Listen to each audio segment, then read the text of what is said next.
তোর জন্য জায়েজ, আমাদের জন্য কি না জায়েজ? এই যে বাংলাদেশে কত সরকার আলো, ক্লাস 10-এর মেয়ে, ইন্টারের মেয়ে, অনার্সের মেয়ে, যুবতী মেয়ে, সেগুলো দিয়ে হাফ প্যান্ট পরে, সবুজ গেঞ্জি, লাল গেঞ্জি, পেটর ছেল দিয়ে বিদেশের থেকে বল খেলা নিয়ে আছে, টিভিত করছে। এই মহিলা দল আমাদের দেশের গৌরব উজ্জ্বল করেছে। এ দেশে 27% ইমানদার, সেই দেশে মিয়া মানুষের বল খেলা কি জায়েজ? যদি বল খেলা জায়েজ হয়, আমি যুক্তিবাদী, আমার স্ত্রী ব্যাগে থবো। আর আমার আগে যে বক্তৃতা করলো আনসারির ভাই, ওনার স্ত্রী অল্প বয়স, ওনাকে থবো সেন্টারে।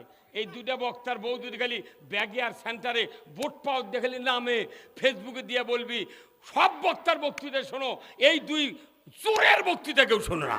হ্যাঁ কথা কর। তাহলে ওদের জন্য বল খেলা জায়েজ, আমাকে জন্য হারাম, কোথায় লেখা আছে দেখাও। আমি ফাউন্ডেশনের সহকারী পরিচালক হিসাবে এই কথাগুলি সরকারের কাছে লেখার জন্য আমি অনুরোধ করছি।